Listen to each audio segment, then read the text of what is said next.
Do, do, do, do. Hey guys. Um, Today we're going over how my bots did at RSL at the Armory in October. For this event, they decided to do something different. Sorry, this is the last event of the MRCA season. So what they decided to do is they did every fight was supposed to be match made.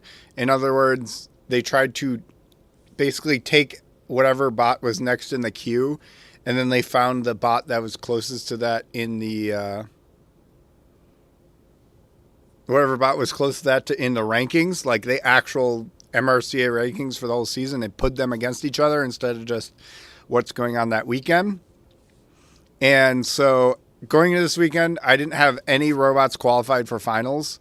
So this was my last chance to qualify for finals.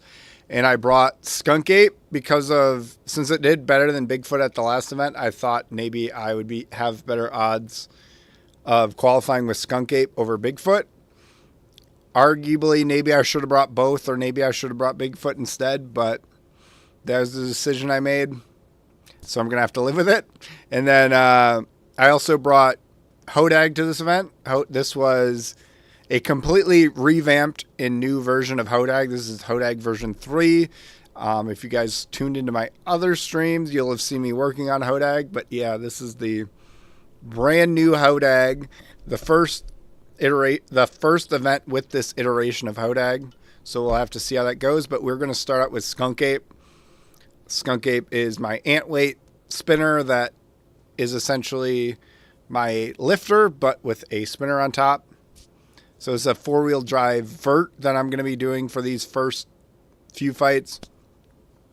And this isn't really, there was no like formal tournament. So I can pretty much keep fighting as many times as I want and at the rate I want.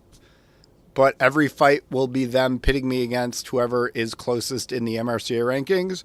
And Skunk Ape started this event just below the benchmark where new bots fight. So I'm expecting to fight bots with either a slightly losing record or new bots is what I was expecting to fight with this robot. And our first fight, Skunk Ape's first fight at this event was against Project Mayhem.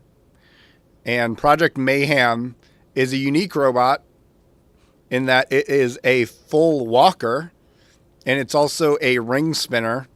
You don't see too many walkers or ring spinners. Oh, yeah. I don't know. Did I not change? I don't remember. I had the name of the live stream. Oh, I did have Bigfoot. I'll have to change that later. That's kind of fun. It was never going to be Bigfoot. I don't know why I put Bigfoot. I think I know what I did. Let me see if I can change it live. I see what you, because I think I took the settings. I think because of how I did it. We'll see if that's actually going to be updated live. Thanks for noticing that. I don't know if it's going to be updated for you, but it's going to be updated at least once it goes live or once after the thing. But yeah, I mean, plus that's a huge oversight when you consider the fact I'm pretty sure Hodag is probably more popular than Bigfoot. But okay. Wanted to watch? Project Mayhem is a full walker. There's actually 2 full walkers at this event, which is kind of crazy that there's 2. Oh, I think I have the right robots in the thumbnail, which is the funny part. But yeah, Project Mayhem is one of 2 walkers that were at this event. And I was able to talk to him before this fight. And from how he made it sound, he threw this together in a couple of weeks. And the lubricant he used for his ring was like trumpet fluid. Actually, after this fight, I gave him probably a better lubricant. But so based on what I'm expecting going into this fight is if I can survive long enough, get the feeling that his robot is going to have something go wrong with it because it's so experimental. So we'll see if Hodag can, or sorry, we'll see if Skunk Ape can survive that long.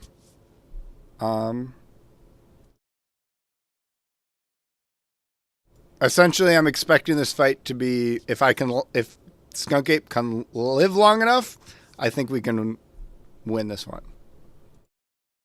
But yeah, I'm not surprised that because but yeah, I'm pretty sure the title's wrong because I carried the title over from a previous stream while the thumbnails I like have to go in and make. Okay, Project Mayhem. Gonna make sure the audio is not crazy loud. Okay.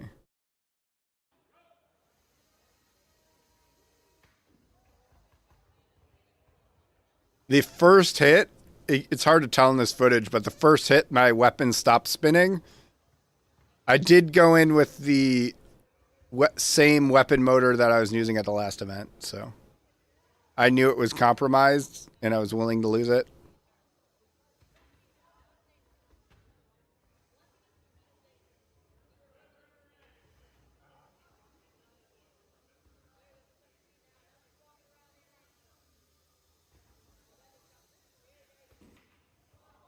He hits pretty hard, which is scary.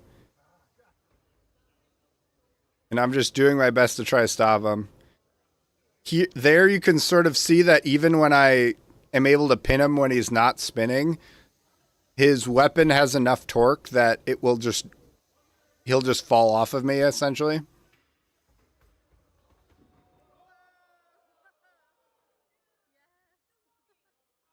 For reference, those balls that whenever there's a ball bearings because it's a ring spinner and so it's just one big bearing. So now neither of us have a weapon. So my goal here is just to get as many pins in the last minute.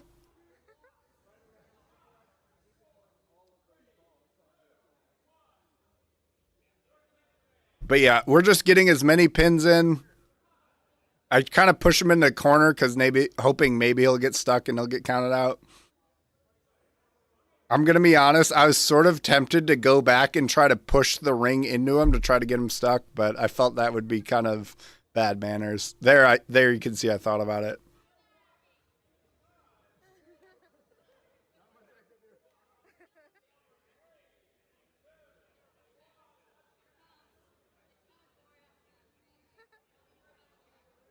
Yeah, that was a fun fight. We'll go back. Yeah, that was a really fun fight. It was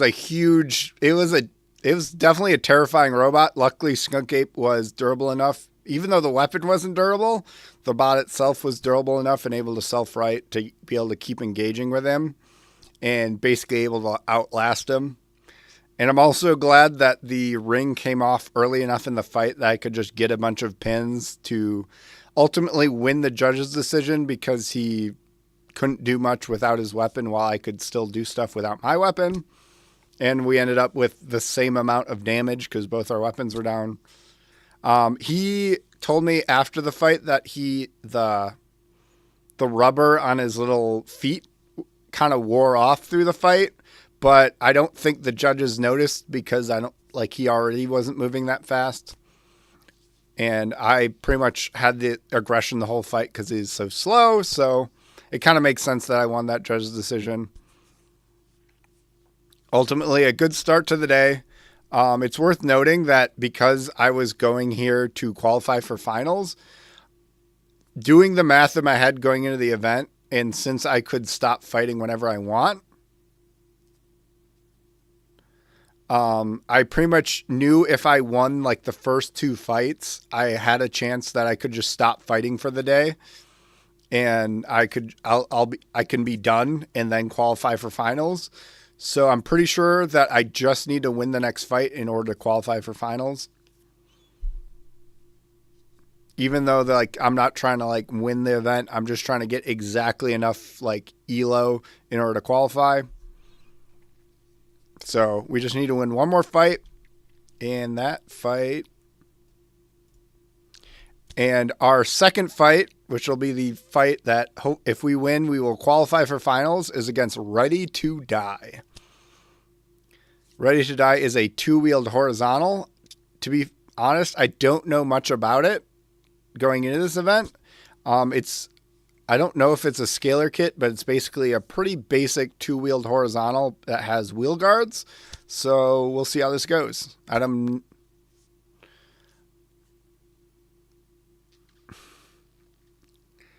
But yeah, you talk about going 2-2. Sometimes that 2-2 is the first two is the two wins. So maybe that's what happened.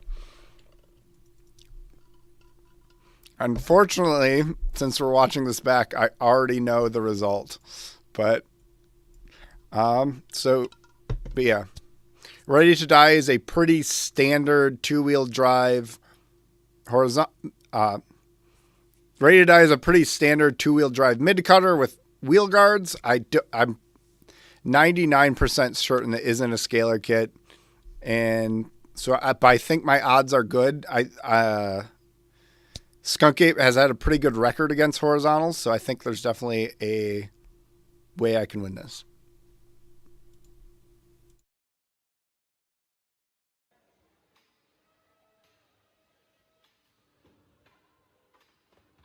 First hit has us both flying.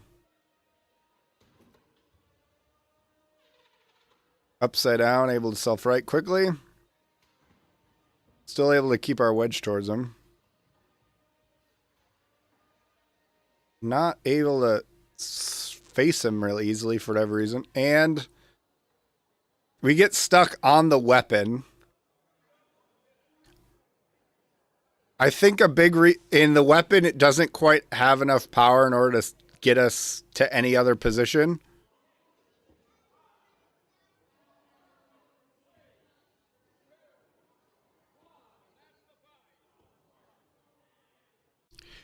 Yeah, that's not great. So we get counted out pretty much before we got stuck. It was not much happened. It was still a pretty close fight. Still could have gone either way if it would have gone longer.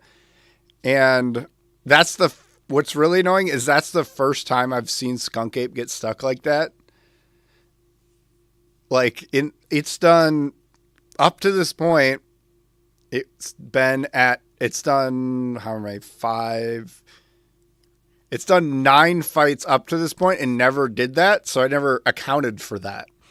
And I think a big reason that it ended up in that position is how it hit the wall and came down.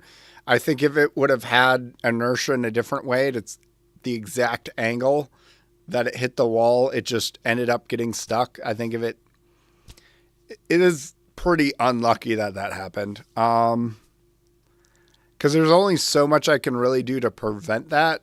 Maybe if I had a lower KV motor, it would have had enough torque. Or if I was using a different weapon, because I think if I was using a more traditional weapon blade, maybe the geometry would have been able to get me off of that position in a different way. But I'm thinking at this point, I just got super unlucky. There's definitely a situation where I could have won that fight. Yeah, because normally if the back wheels can touch the ground, Skunk Ape can self-right pretty consistently, which is more than a lot of other horizontals can do. Which is more than a lot of other verticals can do, being able to self-right that consistently. But we apparently found the one position that Skunk Ape will get stuck in, which really sucks. Which does mean I have to keep fighting with Skunk Ape. And because of the tournament format and how we can keep going until we give up or there's no more fights, we can have up to 6 fights, and I need to have 2 more wins than I do losses. So in theory, if I win the next 2 fights, I can still qualify from this point. So so what we're trying to do is we're trying to have 2 more wins than we have losses. Let's put the next fight up. Sorry, I gotta prep it. I also have to remember who I have to fight next because because I was going to this event with a losing record. I was fighting a lot of robots that I don't know the names to before this.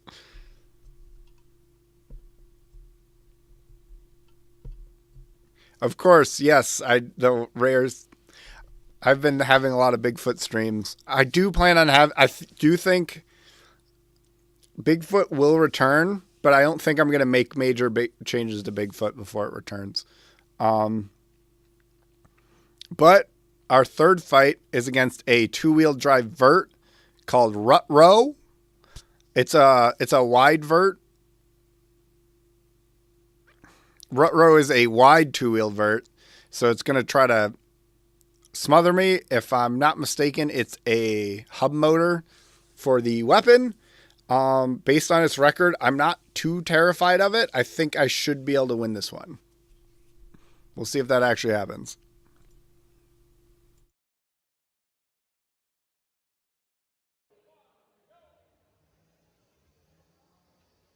So of course, I pretty much always go for the box rush, even though I have a spinner now, because Skunk Ape is just a control robot with a spinner on it. If he gets stuck, I'm not giving anyone any mercy. No one didn't get me down when I was stuck, and I'm not willing to do it to anyone else. Not today, at least. Oh, not able to capitalize on being behind me. Although it's pretty clear I am able to get underneath his forks front to front.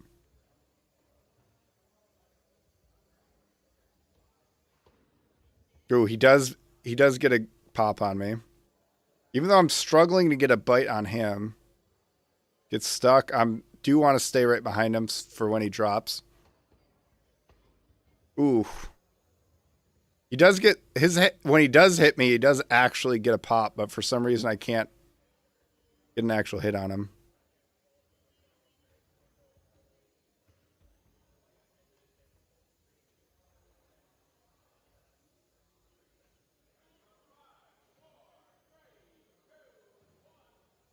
So it does seem that I'm driving a little bit better than he is. Even though his weapon is a little bit more scarier than mine is. And and it turns off for no reason. I restart the controller.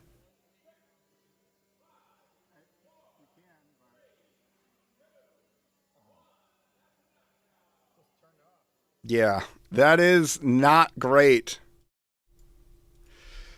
Again, bad luck. When I took apart Skunk Ape after this fight, I think the wires going to the switch had a bad soldering connection. They weren't like completely undone, but when I tried to take the hot glue off, they did come undone. That is the ongoing theory. I also messed with the wires going from the drive ESC that powers the receiver. I messed with that wire to make sure that was a tight connection. It really sucks that I would say I was winning that fight. He did get more hits on me, but I was really dictating the pace of that fight. I was getting a lot of pins on him, even though my weapon was struggling to connect. I think I would have won that judge's decision had I not got counted out. I think it would have been a close judge's decision because he did hit me with his weapon more than I hit him with his weapon. Sorry. I think I would have, even though he hit me more with his weapon than I hit him with my weapon, I got pins in and I had better control of my robot than he did. But it didn't go to the judge's decision, so that really sucks. Getting unlucky like that. I think it was just the smallest thing, I guess, that happened. Either like a soldering connection or just the connector going to the receiver. I think that copy has been good for a while, so I'm not sure where that came from.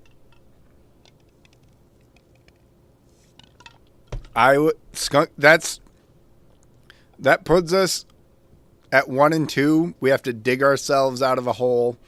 Now I have to win the next, 3 fights?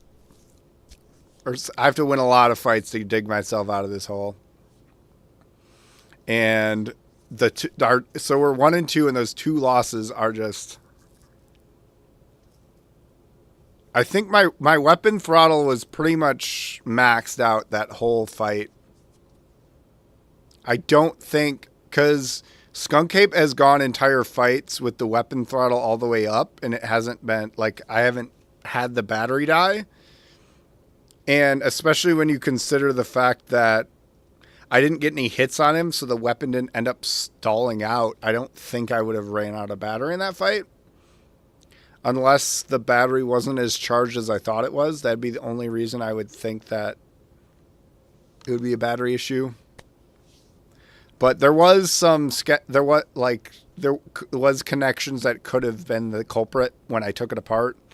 They weren't like definitive, because it's definitely one of those where it's like, oh, I turn it on and turn it back on. It seems to work, but I did take apart the electronics after that fight to make sure all the connections were perfect. But yeah, that felt like a lot of bad luck. But yeah, I guess if the battery wasn't charged all the way, it could have been like me having it on full throttle the whole time. But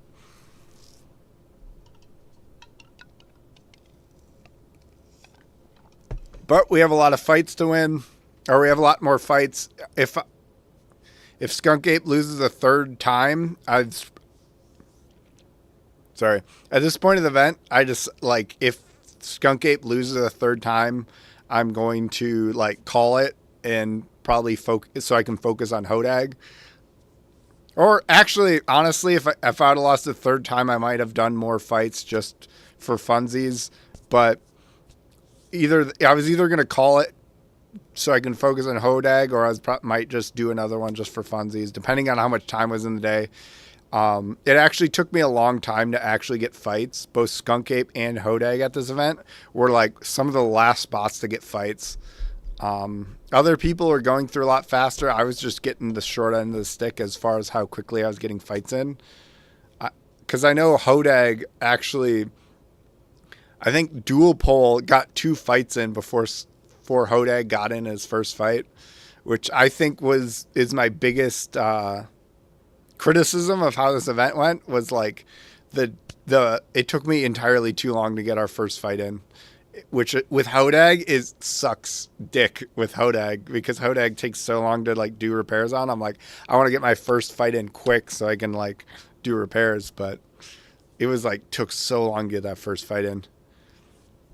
But Skunk Ape's still fighting, and Skunk Ape's 4th fight was against Shin Shredder, which is another. I'm trying to remember what Shin Shredder was. Sorry. Shin Shredder is a vertical spinner. I'm not trying to double check. Sorry. I forgot how many wheels it had. Okay. Shin Shredder is a 2-wheel drive vertical spinner. I don't know much about it, but if it's doing as bad as Skunk Ape is doing this day, then hopefully I should have some pretty good odds. Hopefully I should have some pretty good odds against Shin Shredder, assuming nothing terrible happens again. I don't get stuck in a weird position or my robot doesn't turn off. But we'll see how it goes. Oh, sorry. I was about to start the video, but I need to switch to it. There we go. Okay, let's see this. Start.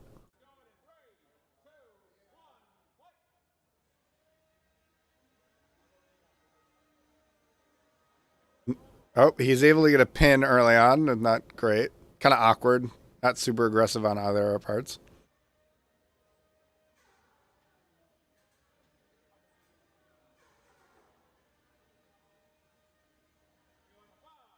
Try to corral him. And it appears his robot turned off.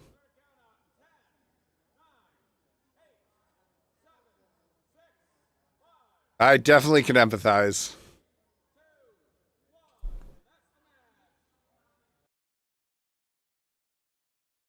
Well,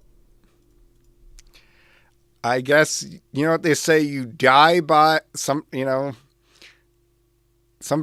your robot turns off for no reason, and sometimes your opponent's robot turns off for no reason. I guess we'll take it. I definitely empathize with the driver there, considering that's exactly what happened in the last fight. So I guess, we're even, but that we needed a win. It's not exactly how I wanted to win, but it's also not how we wanted to lose in the last fight. So I guess we'll move on to the next one. Not much to say about it. My driving was just okay. Not much happened, unfortunately. So there's not much to talk about. But yeah, I was definitely like, yeah, I feel that. But also, I also needed a win. So it happens that way. But apparently actually talking to them after that fight, apparently that was an ongoing issue. I think because I was so behind on fights, I was having to focus so much on my own robot. If I would have had more time, I think I would have done more to help the driver of Shin Shredder,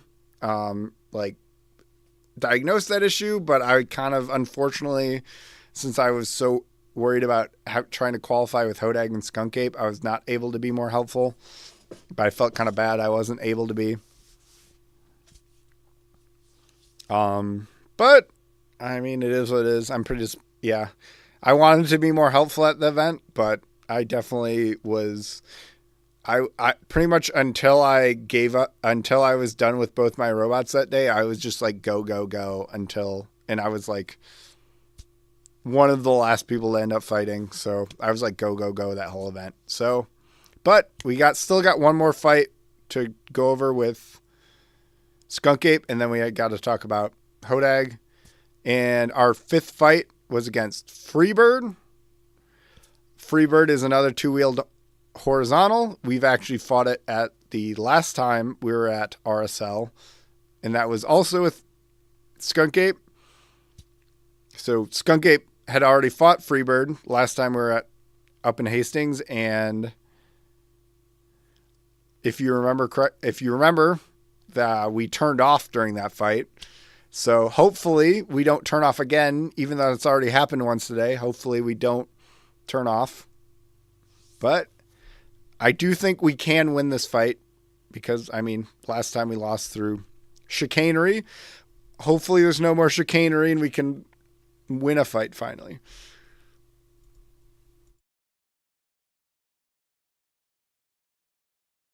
Sorry, I want to burp before I start the video. There we go. Ooh, I apparently accelerated as I was spinning up the weapon, which made the front come up. Trying to be real careful here. Make sure I'm still facing him. Oh, and we drive with the weapon into the wall. We're digging into the ground. I'm hoping maybe. Oh. This is a familiar position.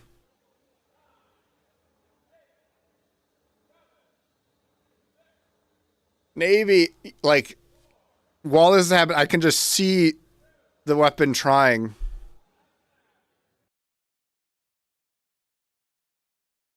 No, it's spinning in the right. I'm pretty sure it's spinning in the right direction.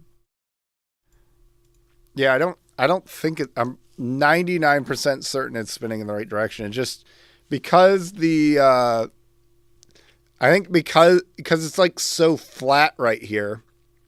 There's no torque. There's no I think it's just so flat right there. It was just struggling. It was trying to. I do not have a bi-directional ESC, and maybe that would help.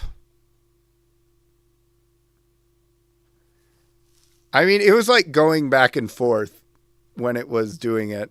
But I'm 90% sure it's going the right direction. Maybe I can double check it, but I thought I checked that it was going the right direction. But a bi-directional ESC might help in that situation. I think that would probably be Yeah, I may want to test that. It might be that simple to fix that. Um, but yeah, I might look into that because that is definitely one of those things. It's like, oh, because I'm trying to think if it's going this way. Yeah, because if it's trying to, yeah, because it would be trying to go this way, but I want to go that way. But yeah, maybe if I end up either doing another vert like this, I might do a bidirectional. Okay, yeah, I'll show. Let's see.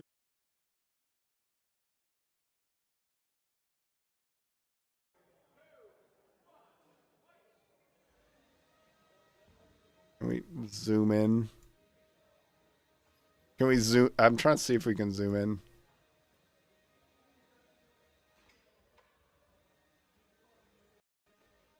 Slow it down.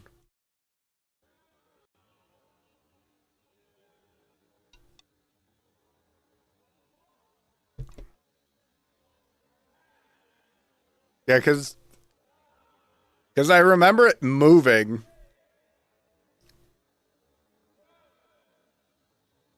But I do think maybe being able to go in the other direction might help.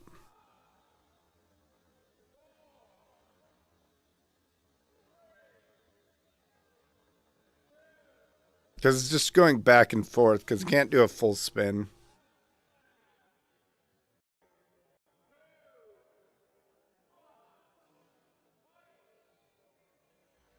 Yeah, it's spinning the.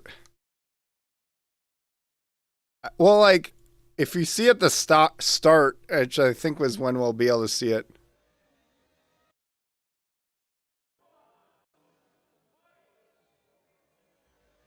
Well, you can see at the start, it is spinning the correct direction. It's spinning upwards. But I think in order to self right, I think it would be better if it could spin the other direction because I want it to go back onto its wheels, which is not the direction I think it wants to spin when it's on this. So I think that being able to go backwards, if it was going backwards, I think it would have actually self righted better. But yeah, you can see at the start when I played it back that it is spinning the correct direction. I do think one thing that's worth noting, if you watching it get stuck in this fight against Freebird and it getting stuck in the fight in Ready to Die, it happened in the same way in that it happened because it went this way into the wall and then down. That is how, like, that's the very specific situation that it happened when it came off the wall both times when it got stuck, which is, I think, the very specific thing that needs to happen in order for it to get stuck. I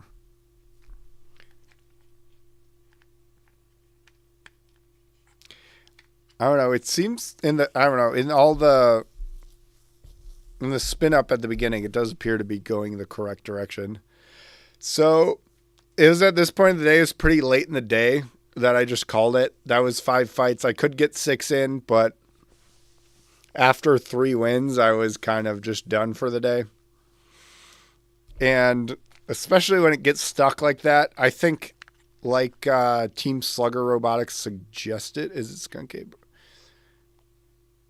I'm doing all of Skunk Ape and then I'm doing Hodag. I just find it easier to do it that way, especially at an event like this where it was inconsistent. So we're finishing up with Skunk Ape and then we're gonna move on to Hodag.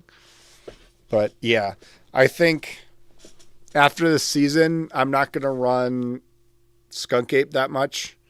Maybe I'll go back to it, but I think next year I might run Bigfoot, and then we'll see if we'll see Skunk Ape again. But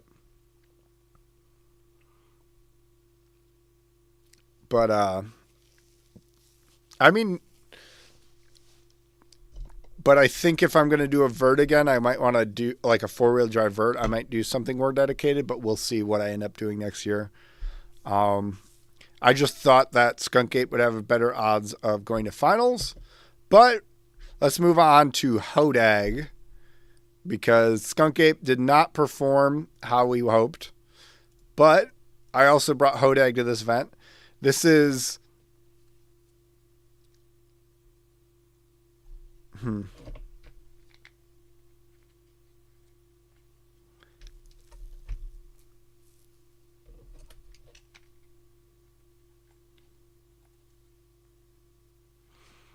Yeah, I'm sorry. I'm like thinking you talking about it going the wrong direction. I think I might, because if we watch that last fight, oh, sorry, I need to deactivate this. Because what? Because I think in order for it to go backwards into it like this, is it because in order for it to go, it has to... Oh, yeah, I think was it spinning backwards? Because theoretically, it would have to spin like this in order to go into that wall. I would have to check that exact copy. Yeah, because it running into the wall kind of implies that it would be spinning in the wrong direction. Even though at the beginning... I'll have to get back to you because I'm not going to try to do that on stream. But I'll leave a comment on the video, at least if I do find out that copy, because it's not this copy, it's the other copy. If I do find out that copy was spinning in the wrong direction, I'll let you know. Yeah, I do, like, it's not going to... Because if that was the issue, that would... Because I did notice in the fights against horizontals, I was, like, getting knocked around more, which would account for... Which would account for that.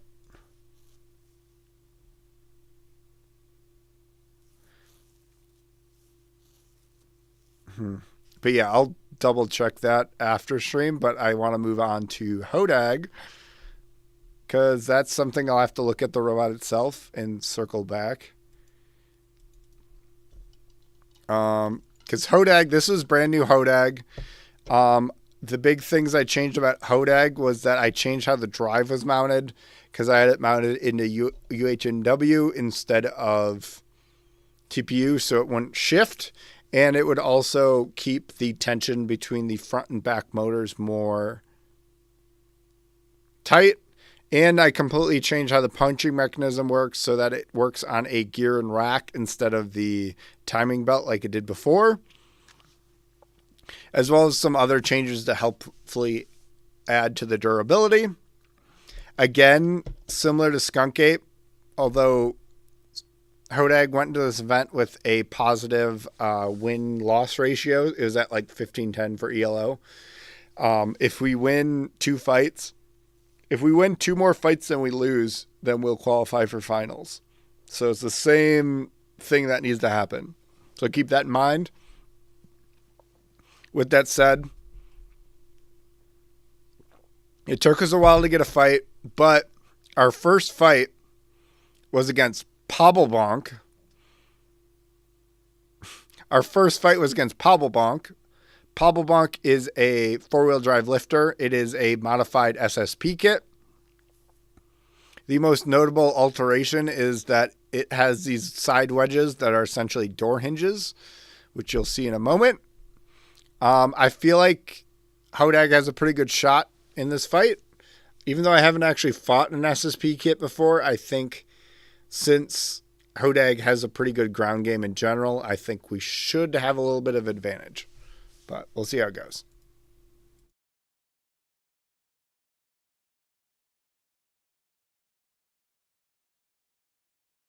Oh, sorry. I want to give you guys a little bit of audio.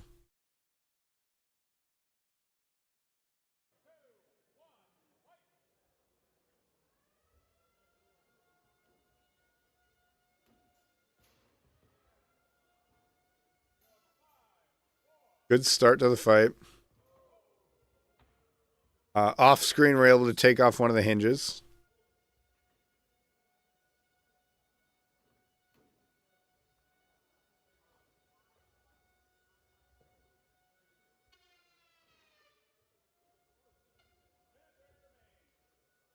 We self-right, but we end up... So we have to punch in order to get from being high-centered. I feel like it's worth noting that with this version of the punching mechanism, we have a limited number of punches before that rack on the gear and rack burns out. Dangerously close to that hinge. It does seem like he is down a drive side, so we're just sort of... I think in most angles, we're able to get underneath him, and we do have more pushing power than him.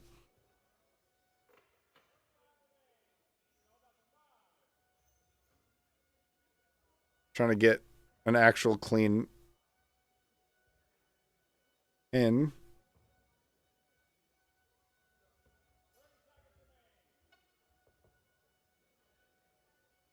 It's good to see that in spite of the changes to Hodag can still self-right pretty consistently.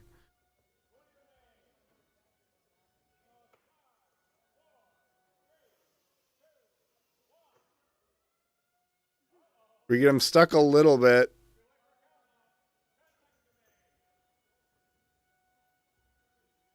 When Casey says it's too late for him to get counted out, I decide to knock him down.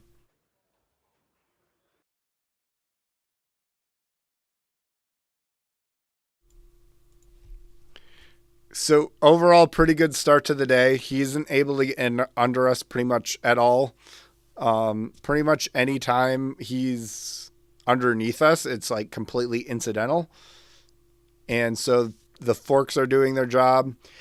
We didn't get too good of punches. Pretty much the best punch we got was on his hinge.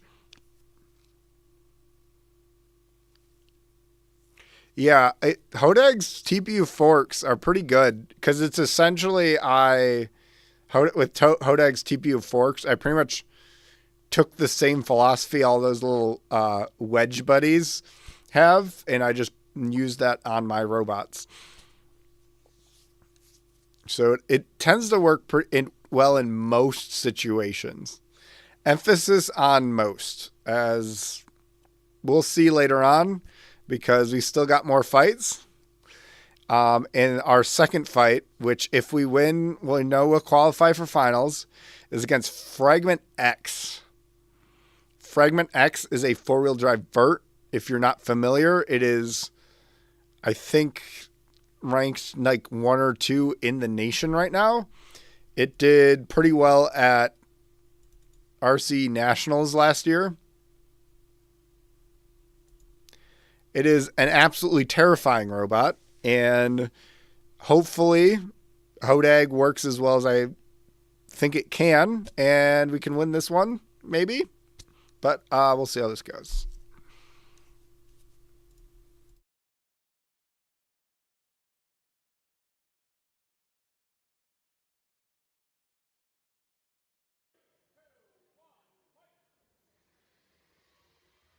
So I try to move out in the middle, get the worst of that first exchange. We're both still having to self-right, though. We're stuck on the wall, on the floor, which isn't good. It does seem that his metal forks are better than my TPU ones.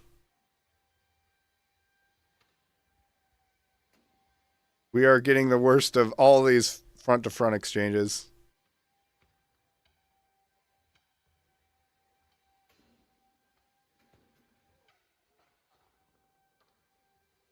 We are all over the place right now. Appears we're down a drive side already. I think we're also kind of stuck on something. Because once he gets a hit on us... Oh, geez, it's self-right onto him. So it's pretty clear that there's like one drive side that's down. And he also sort of messed up one of the fronts in that it's not mounted super well now. Although it's about this point, I think. No, okay, not yet. Sorry. Now there he is. Now he's also down a drive side. So we're trying to like engage and kind of almost pin each other there.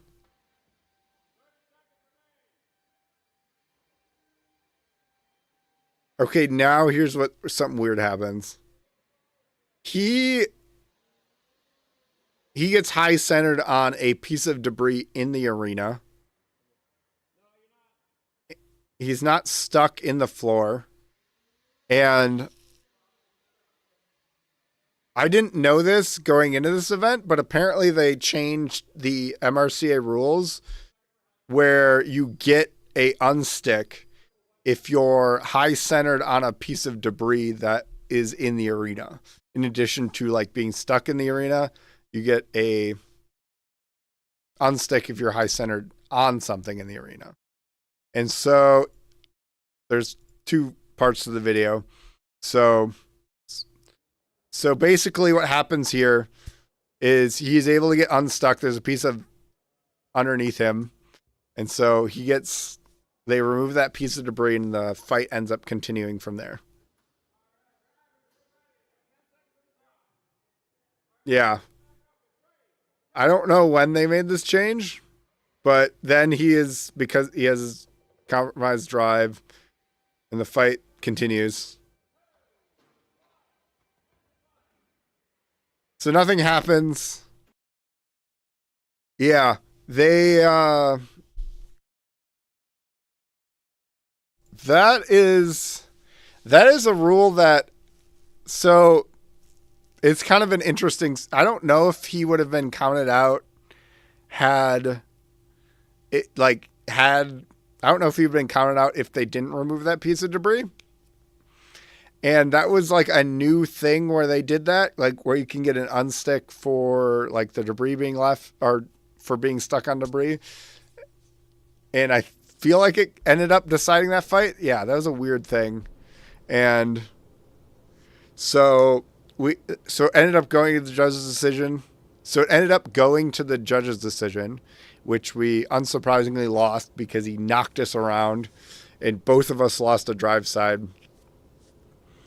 After this fight, it made it pretty clear that maybe I should actually consider getting metal forks, considering he was able to get underneath me so much easier than I was able to get underneath him, that at least for certain situations, I should have metal forks, because clearly something was not right.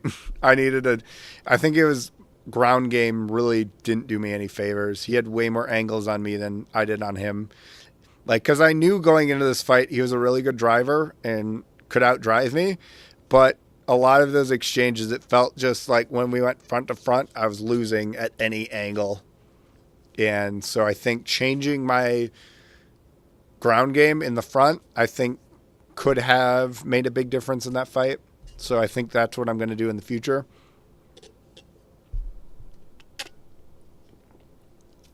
And since we're pretty close to the next event, spoiler alert, since we're already close to the next event, spoiler alert, I've already ordered metal forks that I'm going to end up using at the next event. Also, he ended up I don't have any damage photos on here, but he ended up damaging the base plate. And I think I'm going to change the forks in a way that they kind of take the hits from verticals instead of the actual like body of the robot, kind of like what I have going on with Bigfoot, where on Bigfoot there's like the little like the baleen sort of stuff in the front, except for instead of what I have on Bigfoot where that is the fork, it's going to be at a steeper angle, so it's going to sort of catch forks that come in, and when verts get hits on me, they'll hit the fork part instead of like the body of the robot. But since we lost that fight, we got to keep fighting. And our third fight is against Throngler. Throngler is a two-wheel drive horizontal, mid-cutter to be more precise. And it also is kind of more of a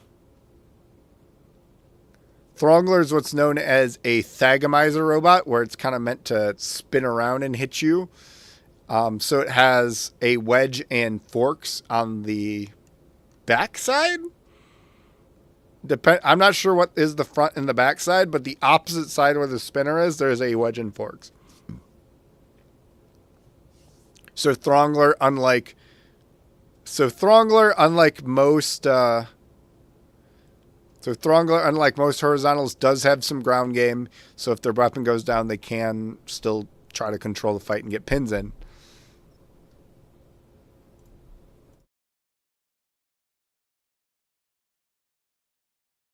Normally I start the video before I click over, but there we go. I do have a wedge for this fight. I'm able to take out his weapon immediately, which is good. It seems if we can get on the side, we can push him. Even though I know if he uses those forks, he will gun underneath me. And there he's able to get a solid pin.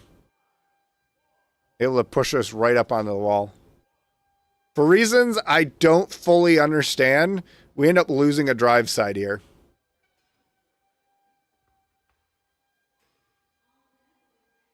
Which is really bad for us.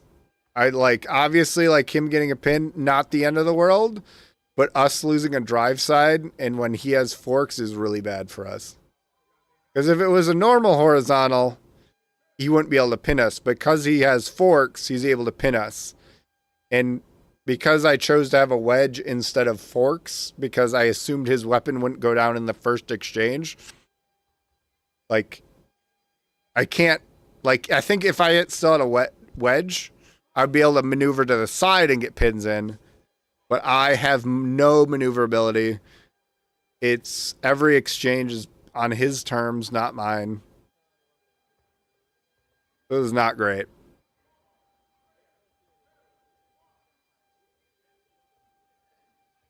I'm trying to maybe a top attack. I think the larger weapon diameter is giving us a lot more gyro. For better or worse. We're able to push him around there.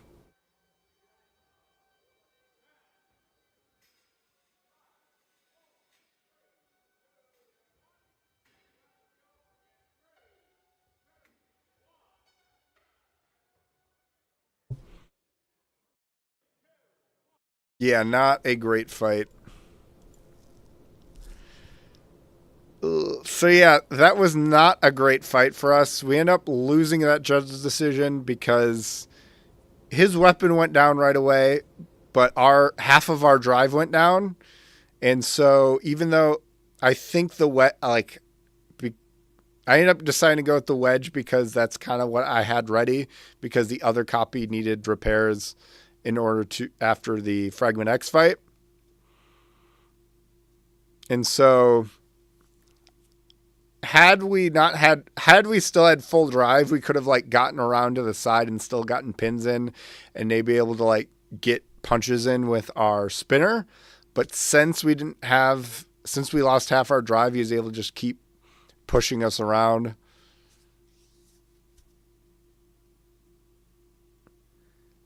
I'm thinking for ground game.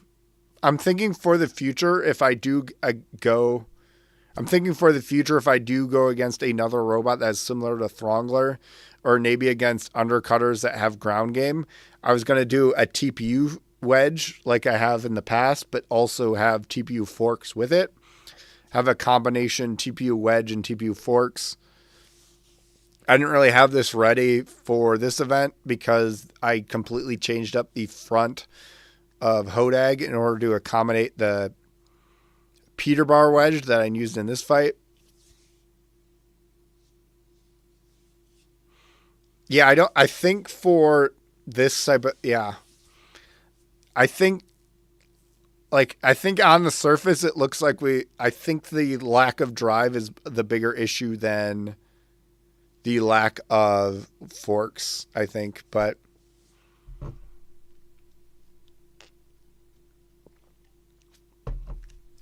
But yeah, this was a rough one. I think us losing our drive is what's really the big concern for me. Because I don't see any reason we should have lost our drive there. And it makes me want to rethink kind of what I'm doing with how the drive is mounted. Because we really should not be losing the drive on my robot that easily. And I think a TPU wedge with TPU forks, as I think what I would use against this type of robot in the future. I don't know if I'll have that ready by the next event, but I'll definitely have a configuration like that ready for next year. But that just really sucks. The drive thing, I feel like the drive is also a fluke because it's not like we didn't lose the drive in one big hit. So it's kind of like, what the hell? That feels like bullshit that we lost our drive for no reason. It's like, oh, I guess I'll just go fuck myself and I guess I lose because my repeat compact decided to die on me. But it is what it is. There's only so much I can do. I am trying to I did make changes to how I don't have anything to show you now, but I'm making changes to how the drive is mounted. I am trying some 72D TPU instead of UHMW for where the drive is mounted because it's not as soft as regular TPU, but it's still softer than UHMW. So I'm hoping that that'll absorb the impacts a little bit better. I'm also, you can see in the background, I'm remolding some wheels. I do have, these are TPU. I do it, but before my wheels were PLA Plus, these are TPU wheels. So hopefully these wheels will absorb the shock better. So when the wheel hits something, the wheel itself will absorb more of the shock, as well as having it mounted into 72D TPU instead of the UHMW, that will absorb some of the shock too. So I'm changing both the mounting and the wheel itself. Also, I was about due for new wheels anyways. I also, on a lesser notable part, I redid the little wheels because the little wheels that I used here were the old. I used a different shaft to mount them, a bigger shaft. And so I just drilled into the other holes so the holes aren't pretty. Now that I reprinted and remolded them, the little wheels should fit better and roll a lot smoother because they're like printed the right size instead of drilled into and messy. But we still aren't done. We still got at least one more fight. Because at this point we are 1-2. I have to do as many fights as I can, I guess, if I even have a hope to winning. It's pretty late in the day, so our odds not in our favor. Silicone or foam? I think silicone.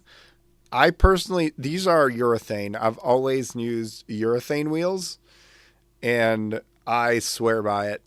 Pretty much, if you notice in a lot of my fights, traction is rarely a problem for me. And it's because I started using urethane wheels early on, and I've never looked back. Urethane every day. I don't like foam wheels. I've not used silicone wheels, and I haven't actually ever used silicone wheels, so I'm not necessarily the person asked to compare silicone to foam. I think I've only had one robot that even used foam wheels. I've pretty much only used, since Bigfoot was a full combat robot, I've used custom urethane wheels. But we have, spoiler alert, we only have time. It's pretty late in the day, so we really only had room. Sorry, it was really late in the day, so we had only time for like one, maybe two more fights. But maybe if, say, we get pitted against a really high-ranked... Ozark is the one robot that didn't use foam wheels. That it is true. That when I said I only used foam wheels once, that was Ozark Howler. That's the only robot I've used that used foam wheels, and that robot kind of... I don't think Ozark Howler is a good robot to try to emulate, though, to be fair. But, okay, as I was saying, we have time. It was getting late in the day. We didn't have much time for any more fights. So we still have one more fight. And maybe if this fight is against a high-ranking robot and we can win, maybe we can sneak into finals. Luckily, or unluckily, depending on how I look at it, our last fight is against French Toast Sticks. French Toast Sticks is a four-wheel drive hammer saw. We fought them before at their first event back in Duluth.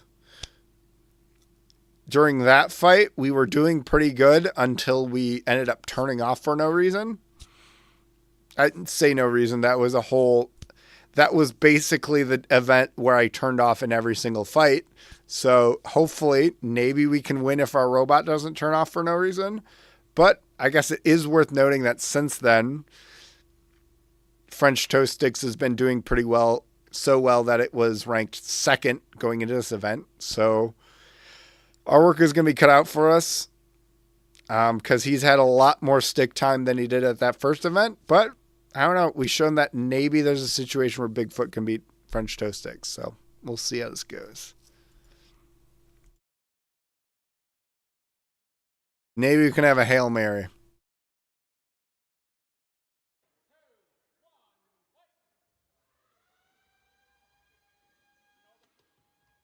He does miss with the hammer saw. We'll be able to get out just barely.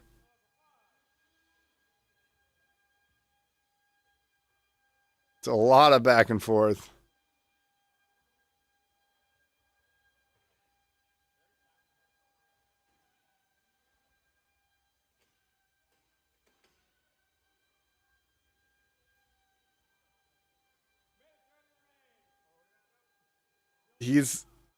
Oh no! Luckily our titanium's able to hold up. Not great. We're doing a lot of dancing, and this is really nerve-wracking. But we're not able to quite capitalize. We can, at best, lock horns.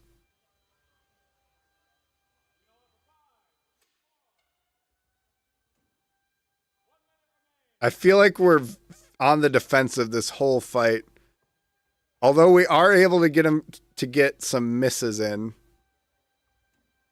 Like we're able to cause some unforced errors. Unfortunately, we're like rarely able to capitalize.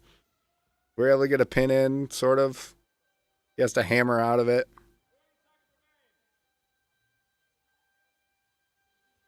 Ooh, we get. I have never seen French Toast Sticks get this many missed hammers.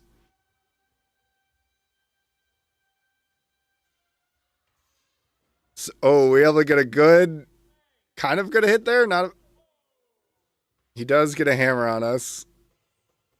I think he's really wanting to get hits in at the second half of the fight.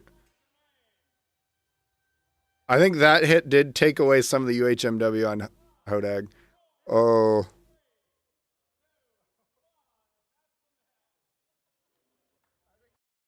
Okay, yeah.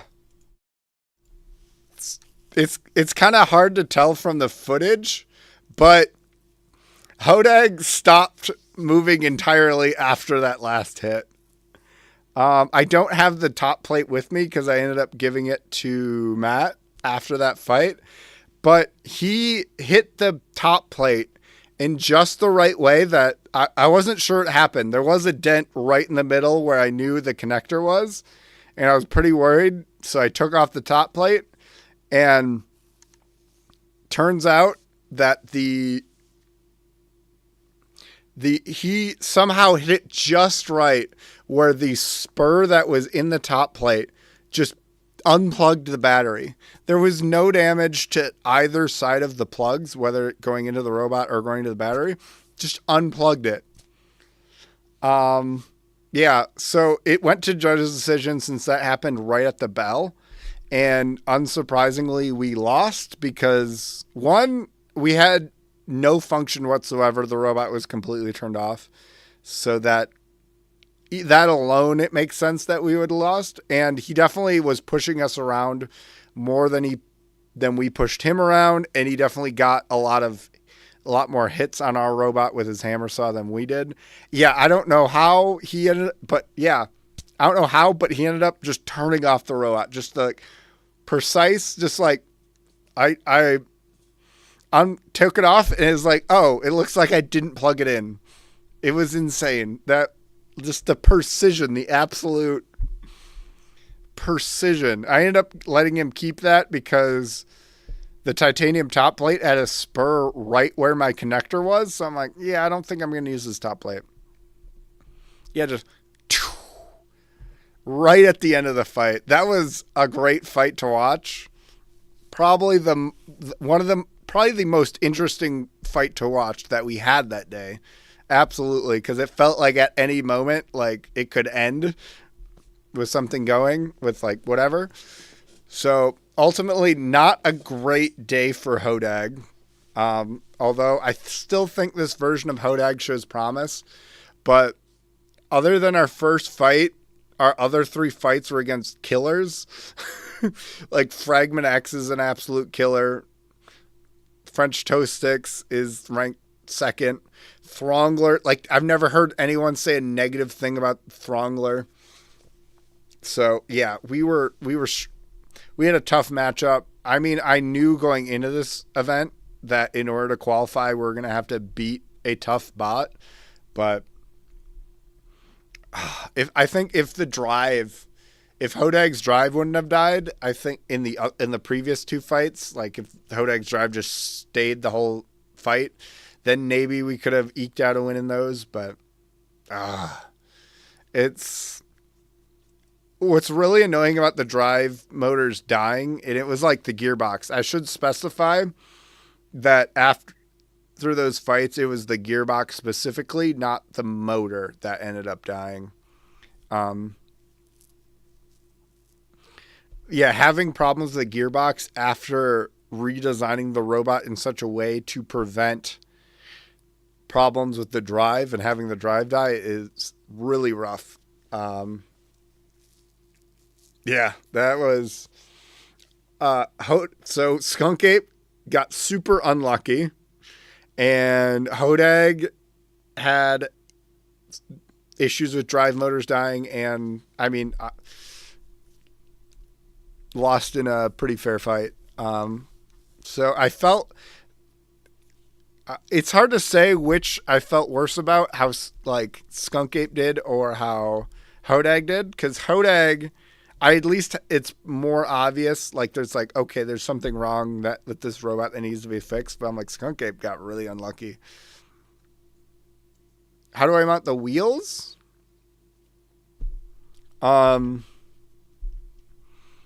It's hard. I don't have so here's Skunk Ape, and it's this. You're not paying. I guess now that I think about it, I was like, oh, you're not paying attention to the videos. I realize I don't go into depth on that on my videos. For Skunk Ape, for how I mount my wheels, and this is the same for Bigfoot, obviously. I have right here. It's hard to tell. There's I use the Repeat Robotics drive axles, and so there's basically what is effectively a aluminum spacer just with a flange on it right there. And essentially there's a screw going through this part. Like screw goes here into what is essentially an aluminum spacer. There's washers here and here. And then it's this wheel guard is what's keeping the wheel on. On Hodag, this is a lot more disassembled. Hodag's in pieces, but maybe it'll be easier to show me. It might be easier to show. Sorry, I'm trying to assemble it a little bit more. There we go. On Hodag, it's a little different because it uses belts. But essentially on Hodag, the motor is mounted here. There's like a part that mounts here and screws in there that keeps it in.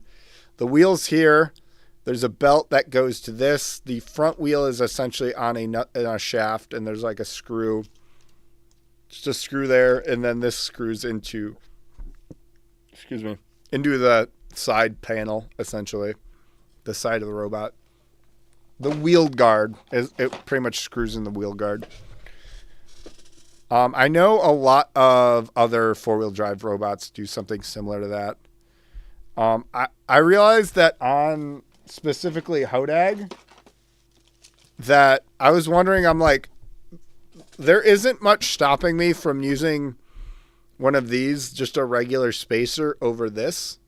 I think this might be cheaper. So it's not really, I don't know why I don't just use these for this, but yeah, maybe, I guess you asking that question, maybe I might need to go. I think when I talk about Hodag, the Hodag build, I might make a point to explain that. Because I think that was something that I didn't like hear people talk about. I just sort of figured it out.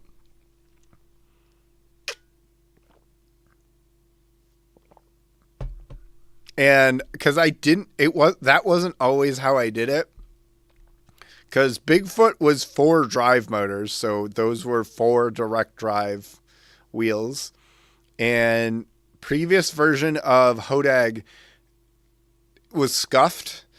I'm not even going to tell you because it just wasn't a good idea. I'd like the and it was similar to what I did on Wendigo, and it just wasn't the right way to do it because I had like a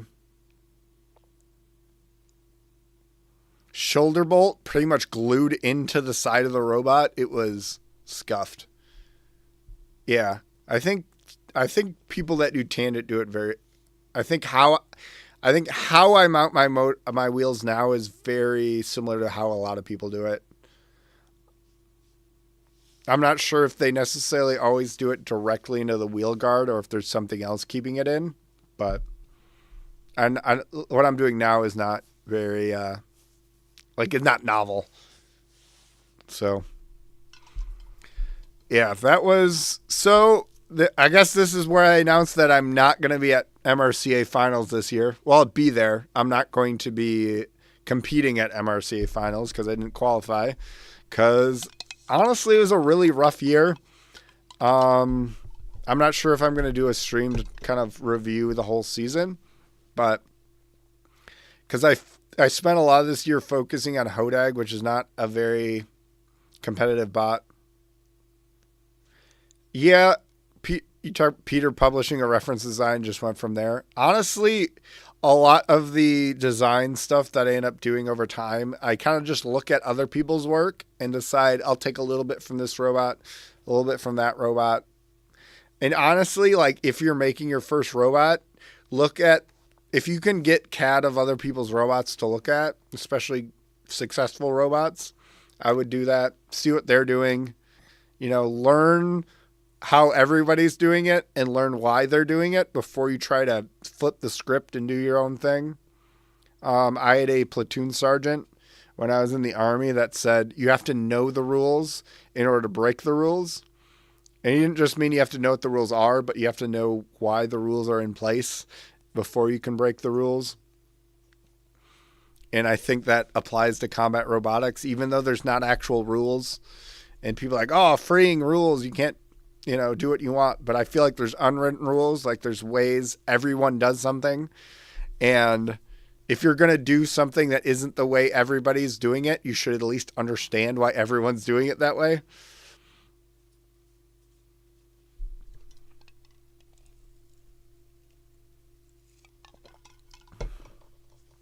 Trying to think.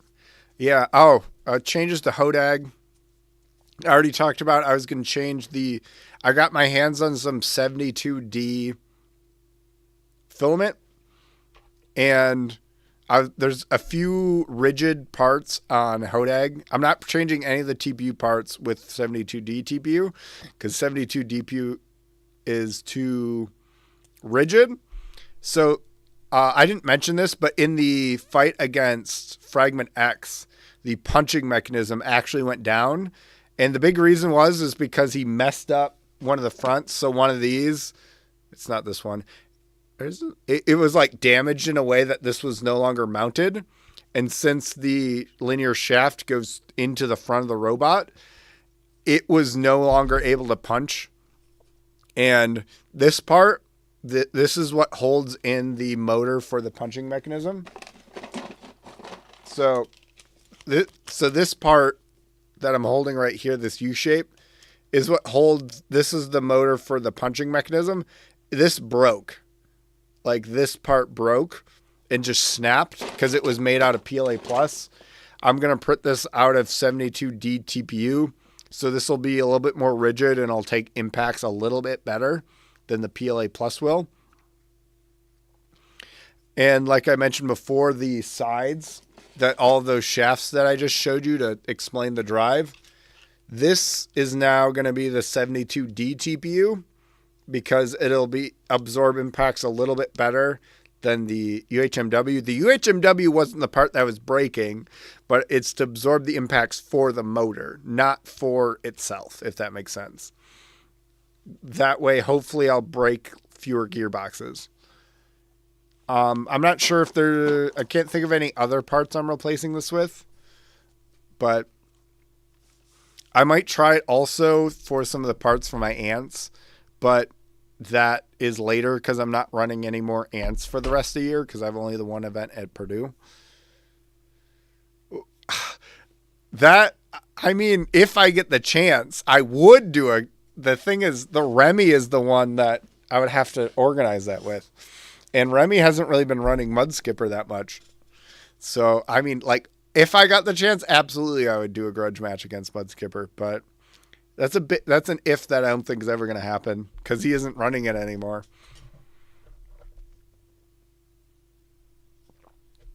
But,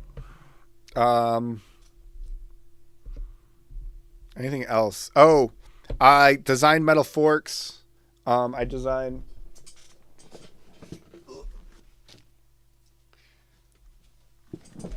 metal forks that are going to go along. This is going to be at the front of Hodag. And essentially what this is supposed to be is that when verts like Fragment X actually get a hit on me, one, if their forks will like hopefully get caught in these, but two, the vertical disc will hit this instead of hitting the body of the robot. Because if they hit the body of the robot, one, it'll mess this up and this will and the shaft won't be able to move. Or they'll mess up the base plate, which is A, expensive, and B, make the Hodag no longer Hodag shaped. So this will be honestly like a false front that'll be hit instead of the rest of it. Also, I'll have metal forks, and this will be like kind of also a TPU fork. I may like mess with the design of this to make this different, but we'll see what I end up doing with that after the Purdue event. And I think this will also be, I'll change this in a way that make this go further out and take up the spot where the metal fork is going to be. Oh, I've fought plenty of Rose Holman boys. I know what I'm getting into. Machine Oblivion, are you on the Rose Holman boys? Which bot's yours? I don't recognize your screen name, so I don't know which robot's yours. But yeah, I'm always ready for Rose Holman. I did not line the weapon up with it because Hodag's got a weird front, so I didn't end up doing that. I did also design a asymmetric weapon for Hodag. I don't know if I'll end up busting it out at the next event, but I did design an asymmetric blade. It's nothing too fancy, but Tea Party guy. Oh yeah, Tea Party guy. Yeah, I remember you from Circle City. Really good. And I saw that you were signed up for this one. Unfortunately, I'm not bringing any of my ants, so I don't know so I don't think we'll get to fight. I don't have any like plastic ants just laying around. But yeah, I mean, yeah, I've fought Rose Holman enough. I'm used to it. Maybe I'll get a rematch against Herbert and be able to avenge myself. Get revenge against Herbert, the big vert. I'm not sure if he's gonna. I'm surprised.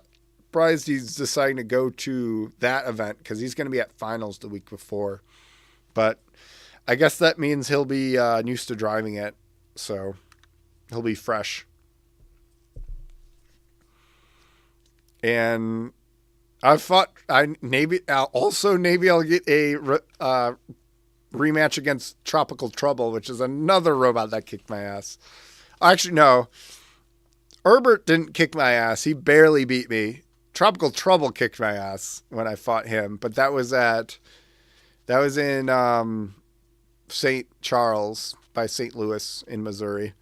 So that'll be an interesting rematch if that ends up happening. Although also it seems like there's going to be some lesser known Rose Holman and some of the Purdue guys that hopefully maybe I can bully on. Maybe I can, some less scary robots that maybe Hodag can get some layups on to get my feet wet before I have to fight the big boys, the big scary bots.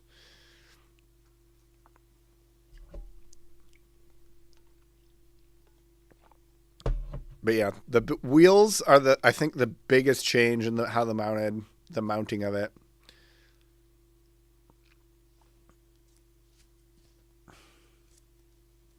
More winks from the Rose Holman people. But yeah, Rose Holman, I end up going, because of where I'm at, I end up going against a lot of Rose Holman.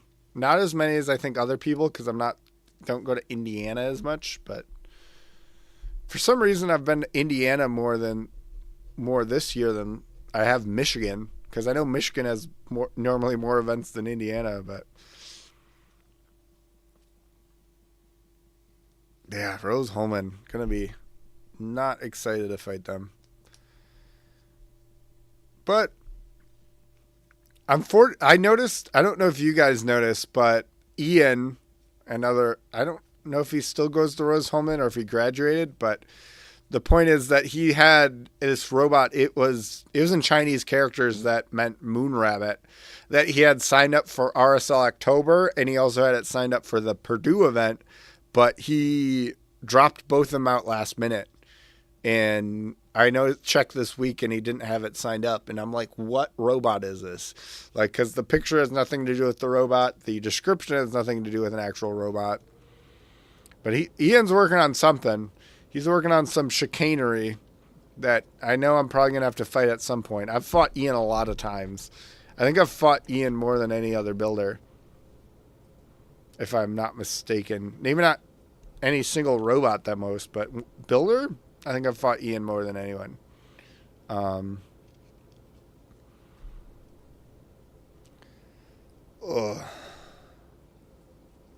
Winks and winks it. But yeah, I still have a lot of, as you saw from the state of, that is the more assembled, the more ready version of Hodag. So yeah, we're going to have some work to do before we are ready for Purdue. But I was going to say I have all the parts. I do not actually have all the parts. The forks and asymmetrical blades I don't have yet. But I think we're going to be ready. I'm still molding wheels. I still have more. I think I have one more batch to mold, and then we'll have them all molded. Oh, yeah, Ampere. Ampere is... I don't have any ants at this event, but Ampere has kicked Bigfoot's ass twice. I fought it. I think because I remember its first event or two, it didn't do well, and so when I fought it, fought it in the first match at Bet Spots, I was feeling confident, and they just whooped my ass. Oh, yeah, I'm still deciding which bot I'm going to end up bringing to the SEMO event, because I know I'm going to bring Hodag, because history is going to repeat itself next year, and that I'm going to try to ramp up Hodag to have it be ready to take to NHRL, and hopefully we have a better run at NHRL. And I think SEMO, I'm probably going to bring Bigfoot.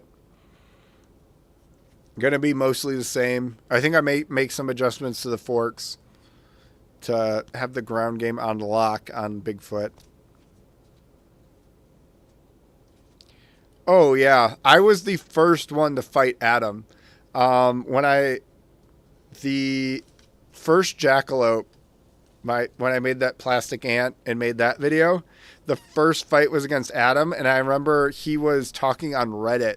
He was asking about like advice and stuff, and I gave him advice. And then he talked about an event he's going to Wisconsin. I was like, wait a minute. And I was like, oh, is it this event? And then he's like, yeah. And then he's like, oh, he was really afraid of fighting me. And then immediately whooped my ass. Actually, I wasn't driving. He fought my ex. He fought Alyssa, but still, he whooped our ass. And then he brought it again at like SEMO Winter Wars, and I brought Jackalope. Jackalope was on a tear until he ran into Pablo Escobar, and then he whooped my butt. So like none of the other robots were doing any damage to Jackalope until I fought Pablo Escobar, and he just made it no longer the same shape. And then Pablo Escobar came around. Skunk Ape had to fight at Feist. He just tossed me around the arena. Didn't get knocked out that time, though. But still. Yeah. Technically, his first year was 2024 because that's when he debuted Pablo Escobar. But still, he has been on a tear. And he's always so like humble, because he's like at the first event with Pablo Escobar. He's like, oh yeah, I just hope I don't go 0-4. I'm like, come on. Yeah, did it? Oh, I must have missed that fight. Yeah, Pablo Escobar was on a tear the first 4 fights of that event, but he ended up getting tired, I guess. The bot got tired, not him. Because he was running out of spares. Because he didn't expect it to do as well as it did.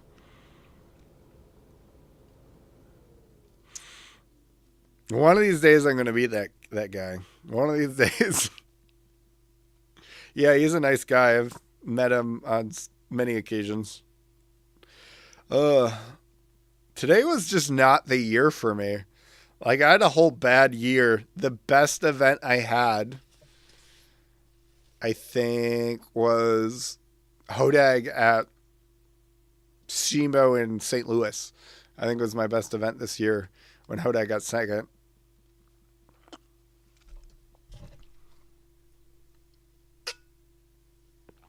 Yeah, egg beaters, if you can get them in weight, in antweight, they can be pretty devastating.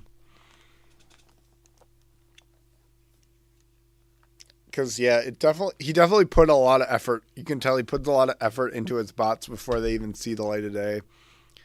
He doesn't show up to events with it thrown together at the last minute compared to a lot of other people. I usually am pretty prepared for events, but somehow something always falls through the cracks.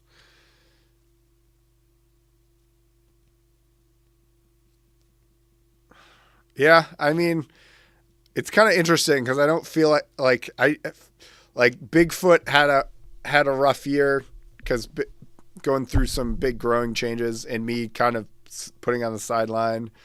Skunk Ape just not barely making it. Wendigo and Ozark Howler being experiments that didn't quite work out. Cletus McFarlane. Oh, I didn't see that one. I've not been paying as much attention to what BattleBots has been up to. But yeah, hopefully next 2026 is going to be my comeback. We gotta, I got to at least qualify for finals with at least one robot next year. Last night we had the town hall for the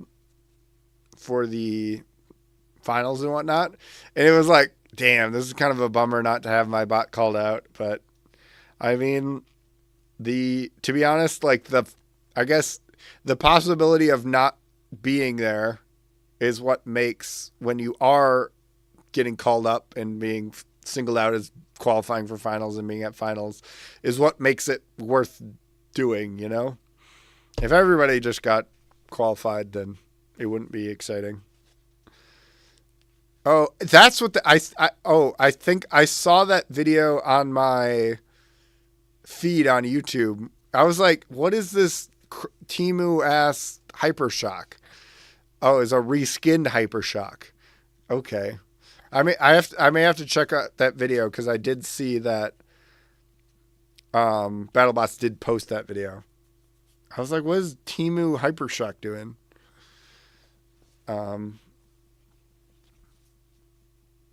Yeah, it's like part of me like my like YouTube brain's like, oh, make a video on a BattleBot stuff, but I know anything I do on BattleBots will do so much better than everything else that it like hurts my other content because I don't want my content to be yeah, it was on his channel, but BattleBots shared it as a post is why I saw it.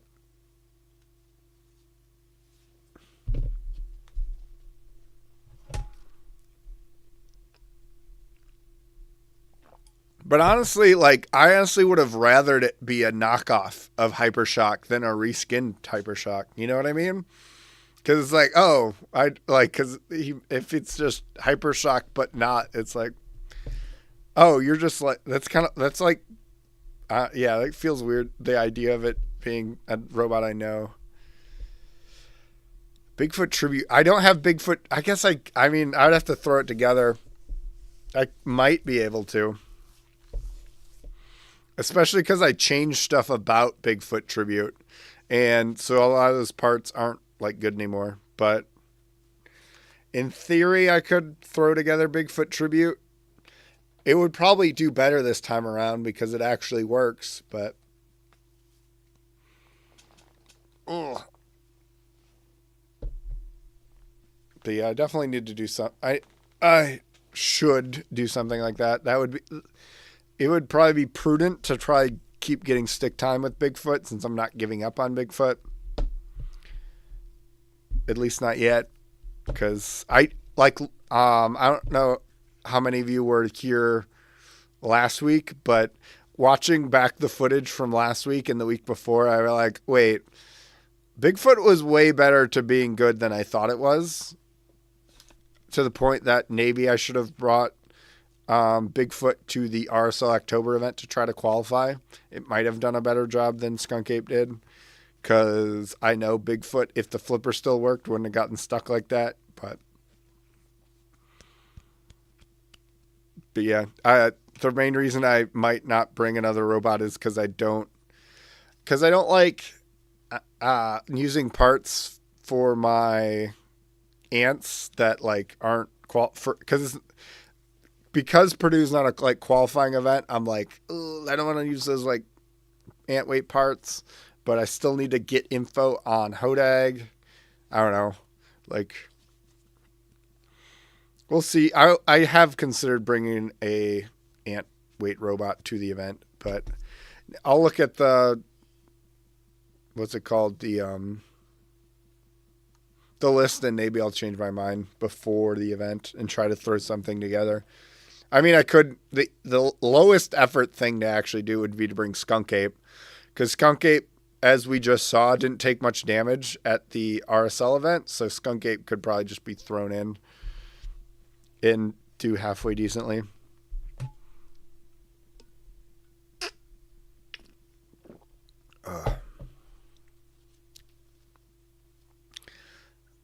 I'm getting tired. I think, well, I didn't give blood, but I had to get blood drawn today.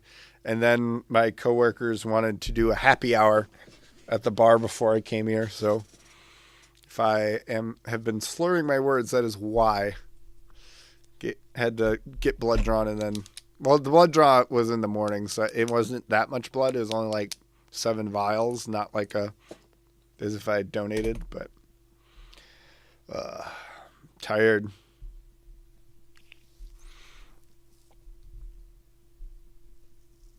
Yeah, there would probably plastic ant would probably be easier to get into. I mean, but also it's like a exhibition. So probably that's another reason why I didn't try to do it last minute. I'm really just there to try to get plus Hodag takes so much of my effort that if I'm like, especially the first couple events with a new version of Hodag, it might be better just to focus on Hodag.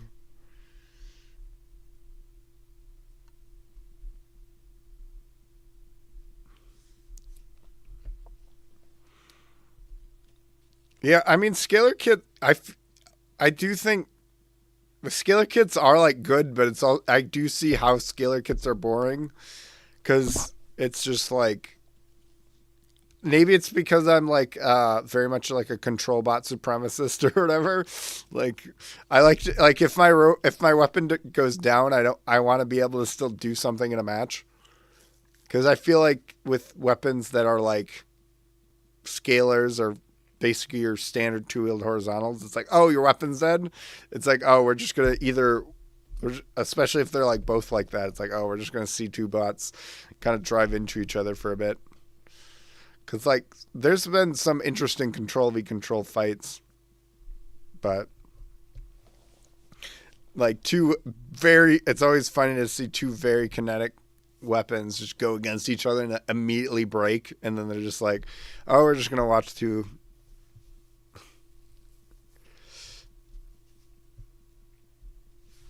Necessary evil kit. Yeah, are they still? Is Joseph still? I don't even know if Joseph's still selling those necessary evil kits because he hasn't really been doing as much robot stuff.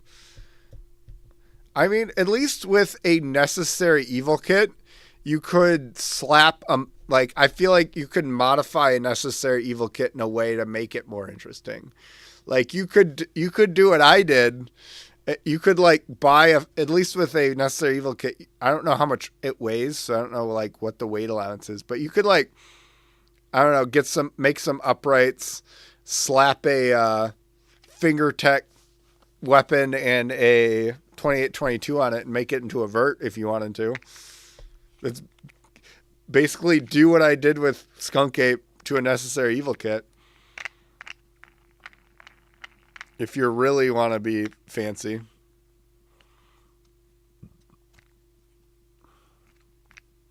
The necessary evil kit will come, or the scalar kit, or whatever robot will come.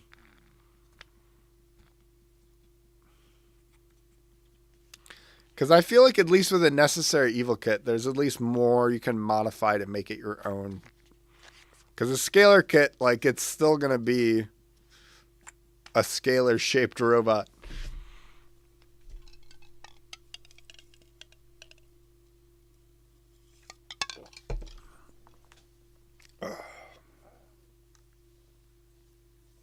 Oh, yeah.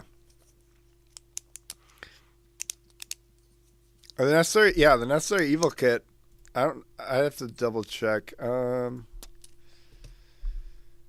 Synthwave. The Synthwave kit is I think it's more expensive than the other robots, and I don't know. I feel like I've seen it at an event. I've definitely never fought one, but I'm trying to see if I can find. But yeah, the Synthwave kit is one of those that it's definitely on the more expensive side as far as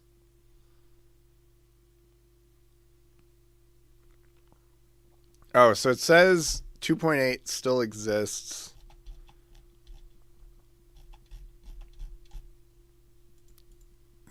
Two 2.8 is what's on the website, Shop Robot Kits. So, oh, I should probably. That's so. Yeah, I'm trying to look up. I'm not sure where it says the 3.0's kit's coming. Because the.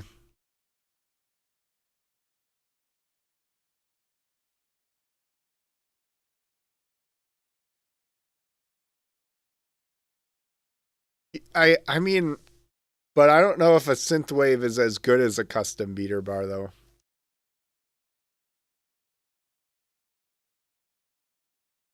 Because, I mean, I feel like Bigfoot, even when it was more, I'm trying to think how expensive Bigfoot is, but yeah, because I feel like for $200, if you 3D print a mostly TPU robot and get a,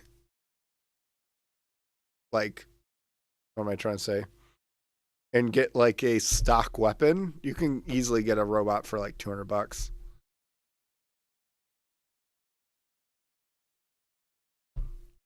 Fred kit? What Fred kit? Fred robot kit? Okay, there we go. I've not heard of this kit. Oh, there's Synthwave. Would people, the thing is, would people know if this was a kit? Like, I wouldn't recognize this kit. I'd be like, oh, it's just another 2-wheel drive horizontal. Oh, it's like a 2822 hub situation.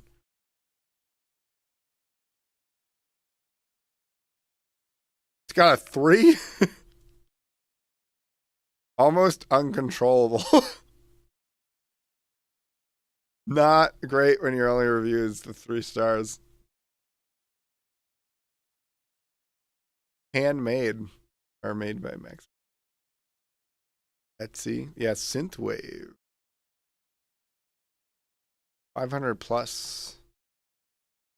Okay, this one's okay. This one like has a very, so he did the same thing with the weapon as he did with this one, except for this is a smaller diameter. I mean, which makes sense. If you're gonna do something on one, you may as well do it on the other. Yeah, I feel like with the cost. Oh, it uses it has brushless drive. I didn't realize that. It's an interesting choice, brushless drive on a kit robot. You know, no, because normally you'd think they would try. Because I feel like on a kit robot, you usually do stuff to try to make it as cheap as possible.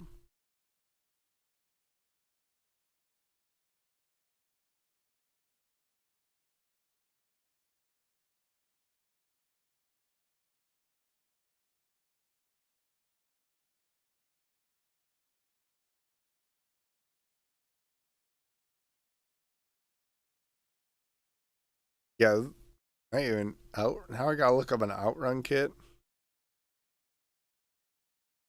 Outrun robot kit. Oh, this one.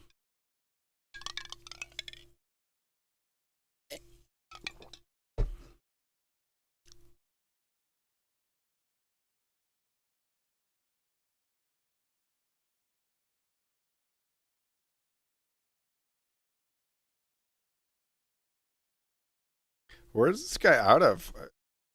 Because I'm not familiar with these robots. 3 years on Etsy. I keep meaning to like put out my own sort of kit, but then I always like talk myself out of it because I mean my robots suck. So I'm like, why would anyone want to buy my robots?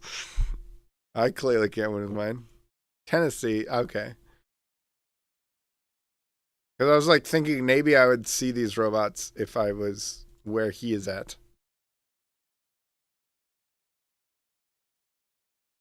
My guess, who's paying? Is this a 1 pound? $630 for a antweight quid is crazy. Also, a 650 milliamp. What is he running?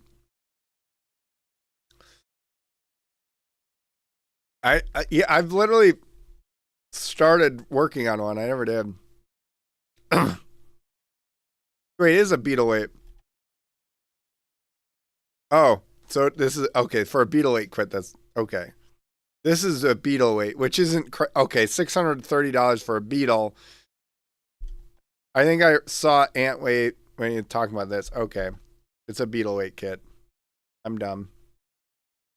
That's fair for a beetleweight kit. Now that I think that's actually a better deal. I mean, considering it's only $100 more than the Synthwave, yeah, that's fair. I would say.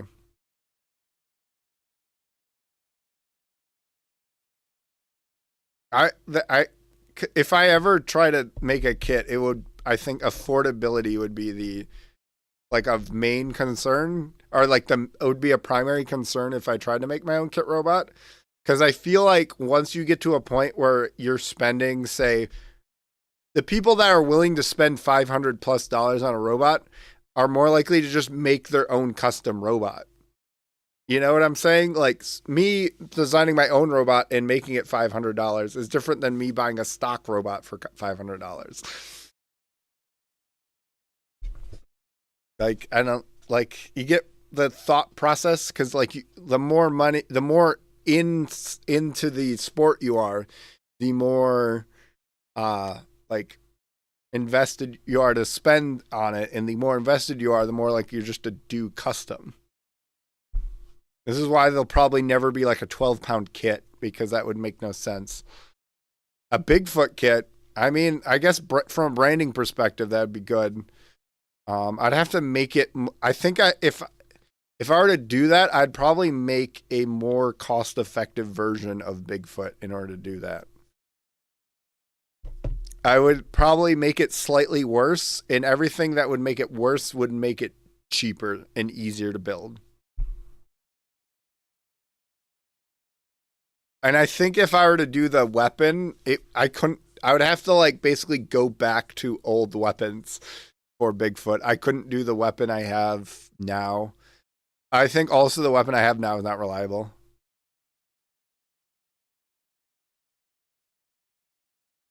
I mean, there are people that care more about fighting than they do designing, but I don't know how much those people are willing to spend, if they're willing to spend as much the people that are building and designing. Because I mean, combat robotics is already a niche market.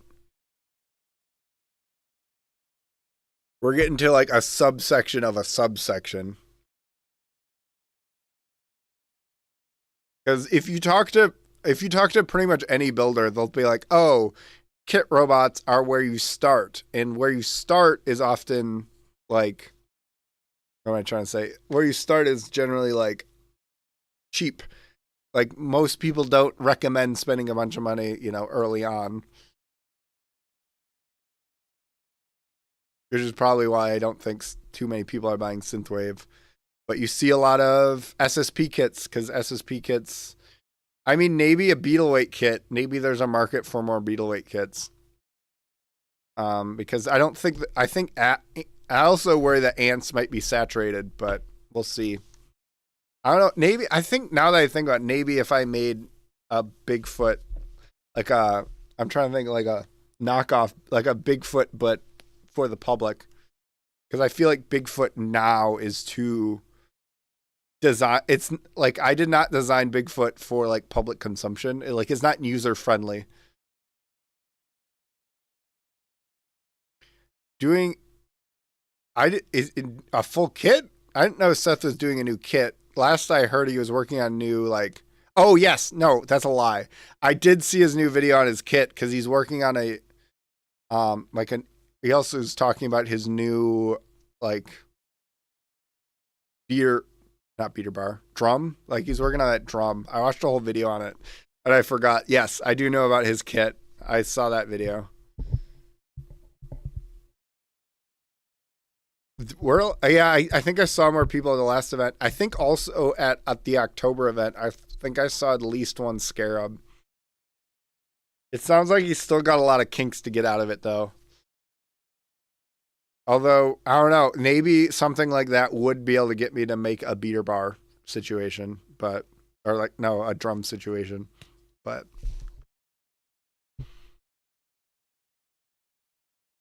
I'm also like taking every bone in my body to resist making a regular 4-wheel draw. Oh yeah, I did see Pause with the scarab.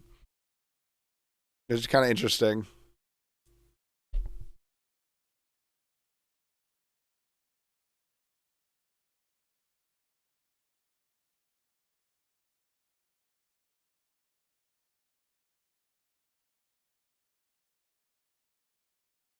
I've completely lost my train of thought.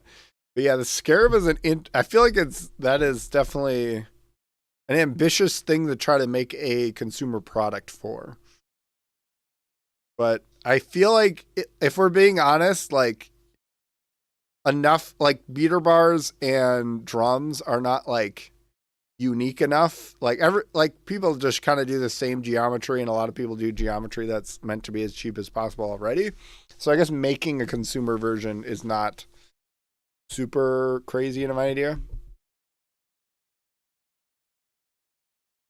Oh yeah, pause is kind of funny seeing a robot that was initially a meme try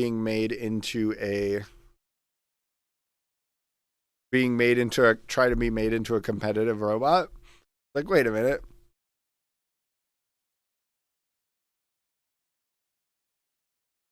But yeah, when I was thinking about kits, I was like looking at price ranges of antweight kits.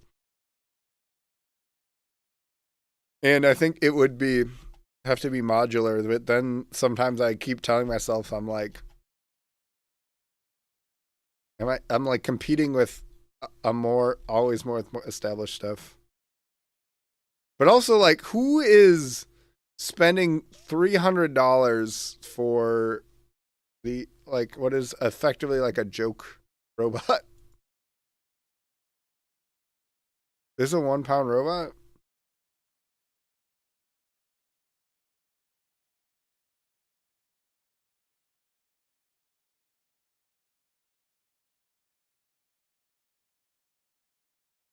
I mean, I guess this is meant to appeal to small children.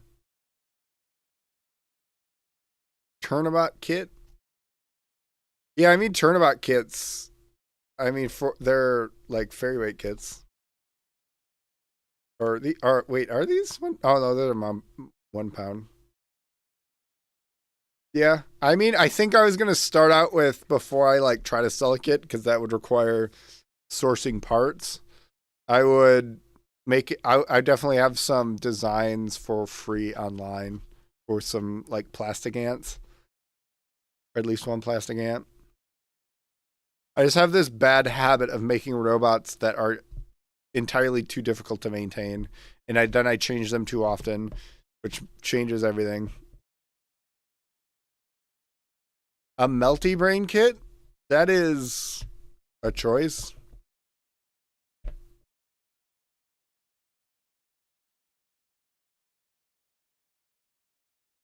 Yeah, I haven't really looked into the Viper kit, but it does not have a great reputation as far as competitiveness.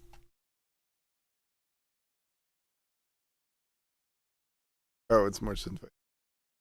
Naked antweight kits. A melty brain kit would be wild. That would be like who? It'd be like who asked for this? Oh, this is the weapon is interesting. SSP, of course. Outrun, Slipper. We got Fairweight. I'm surprised. For some reason, I thought Turnabout had like multiple Fairweights. I know Palm Beach has their plastic ant kits.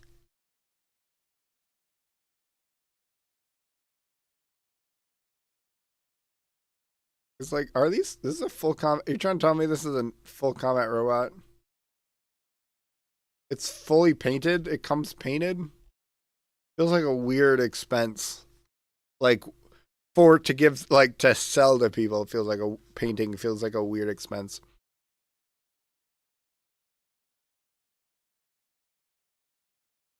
Oh yeah. Well, yeah, you can tell that. Oh, trying to tell what the difference between these. It's pretty clear. I'm pretty sure a lot of the prices going into this beater bar.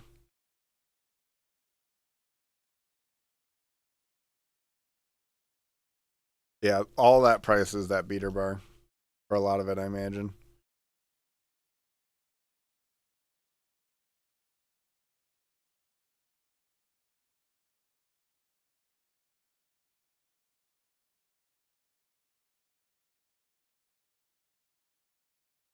Oh, that's an inch. Oh, and that is also a unique motor. They have their own motor. That probably also affects the price too. Own special motor for their own special beater bar situation. Yeah, because there's like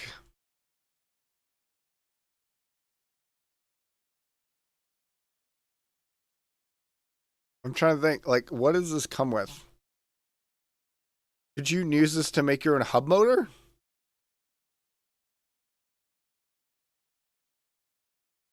I I've seen the other ones at well it was at an event that had a lot of plastic ants and they were all kits that were a lot of the kits were through a sponsor. Like it was like the last week or not last week. Last earlier this year in January, there was a lot of plastic ant kits and a lot of them were different Palm Beach bot kits and there was the drum was still a popular one, but there was also the horizontal and the lifter that was there. At least one of each of those because I fought a bunch of different Palm Beach bot kits that day.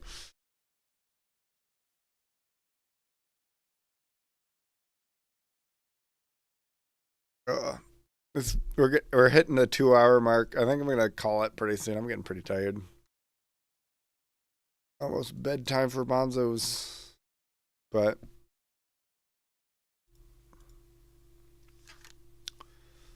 yeah, yeah. Maybe I'll get around to designing my own kit, but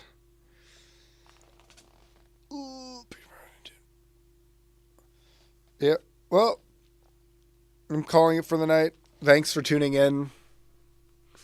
Um, hopefully I can.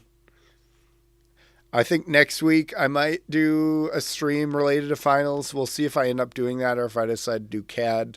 It depends on how much information I'm able to get on finals because they're doing a weird tournament format. So there's not like a fun little bracket I can make for it. But I want to see the Bigfoot rep. It's my on my YT posts. Oh, okay. Yeah. Yep. See ya.